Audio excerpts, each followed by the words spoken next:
Hello. So today I want to talk about fertility, I guess, after that breast cancer diagnosis. Um, so, for any of you who don't know, when you're diagnosed with breast cancer and you have to undergo chemotherapy does a hell of a job on your ovaries. So, in my case, being under 40 and being diagnosed with breast cancer and not even having started a family, fertility was a big issue for me. Um, so when my oncologist said that he didn't think that I would be able to have children because of the damage that one, chemotherapy might do, and then because I have to go on the tamoxifen for 10 years afterwards, and when you're on the tamoxifen, you cannot have children while you're on that because it causes birth defects. Um, I would be a good like 45 before I got done with everything, and at 45, there's no way I'd be able to. There's no way I would be trying to start a family at 45. So that was soul crushing, that information from the doctor. I'm sorry, my neighbors are playing basketball outside. But yeah, that information was soul crushing. I think that hit me harder than the breast cancer diagnosis in and of itself. Um, but I think I wallowed in that for maybe a day. I wallowed in that, upset mode. I didn't want to speak to anybody that day. I was just really down and out. And then I decided that at some point, I think everyone does this when they're diagnosed with any disease of this magnitude. At some point, you got to take control. And I felt like, okay, cancer's already taking my breast. You're telling me that when I turn 40, you're going to have to take my uterus because breast cancer often comes back as uterine cancer. So to avoid that, you go ahead and give a hysterectomy. And now you're telling me that you're going to take my ability to have children. So I was like, okay, I'm done at this point. I'm not, I'm trying to live. I'm not just trying to survive. And there's no way I can reconcile dying without having children.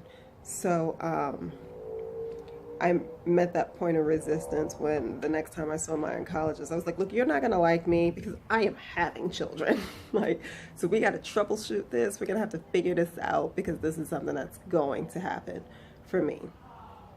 In my case, my oncologist feels I'm on like a gray area where my period may come back, it may not. At 35, he just doesn't know how close to menopause I am. I can tell you I'm very far off from menopause, and I 100% believe that my period will come back. So I'm really not worried about that. However, I am still going to talk to my oncologist about options that I can do before chemotherapy to preserve maybe my ovaries, to harvest some eggs, whatever I can do, speak with a fertility specialist, whatever I can do to, uh, keep my baby factory open. After the chemotherapy, there is a trial that is occurring right now in the United States. It's actually occurring pretty much all over the modern world. I don't want to say third world, but all over the modern world. I know a lot of different countries are also doing this study. Canada, New Zealand, a lot of countries are participating in this, and it's called the POSITIVE study here in the US. I don't think it's going to be done until like 2020. I'm not exactly sure. It's like they're doing like 14 years of this study. But what it is, they're trying to find out in younger women who want to continue to grow their family or want to start their family and then are diagnosed with breast cancer, if it's okay for them to go off the tamoxifen for 2 years to have a child. Now, in this study, you don't get any type of benefit. I've already reached out to the people in my area. There's no benefit to me for participating in this study. It's not like they're coming up with an alternative drug that I'm going to take or anything like that. It's just they want you to document and monitor. And I felt like since I was going to go off the tamoxifen anyway because I was having kids, I might as well document it to help someone else in the future who wants to have children, so that the doctors can have a better understanding about breast cancer and how the tamoxifen works, and if it's safe to go off of it for 2 years to have a family or to expand your family and then get back on it and finish your regimen without any additional risks to you.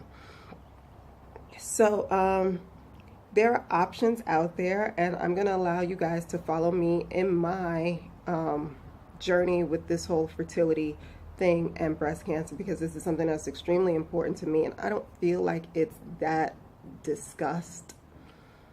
You know, there's just not that open form of discussion about it. So you're definitely going to follow me in this, because more than the breast cancer, having children is more important to me than anything. So yeah. What was I going to say? I'm trying to think if I'm missing anything. If you want it, I guess there's definitely hope for having children after having breast cancer, and I'm a way off from it because I have to go through my chemotherapy first, and then after I go through the chemotherapy, I have to go on the tamoxifen for 18 months before I'm able to go off of it. So Jesus Christ, I don't want to be 37, pushing 38, starting a family, but that's what it seems like we're leaning towards here with this whole fucking diagnosis. My plan was to start my family this year. However, shit happens and you roll with the punches. What doesn't kill you makes you stronger, right? So this is only going to make the family that I do start that much more special to me. Be prepared. At some point you're going to have a conversation with your significant other and about, you know, the possibility that they might end up being a single parent. I wouldn't put too much stock in having that conversation. Even when I was trying to have that conversation with my other half, I was laughing about it. I was like, because if I die in a car crash, you're going to be a single parent anyway. And if you die in a car crash, I'm going to be a single parent. You know, there's no guarantees in life. I think that should just be something that's known.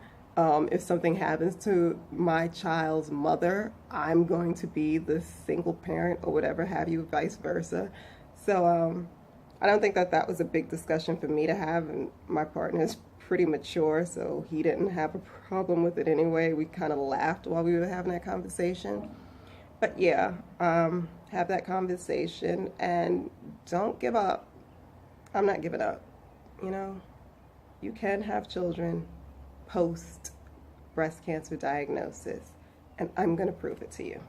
All right, guys, so follow my fertility journey. I will be keeping up with you guys on that.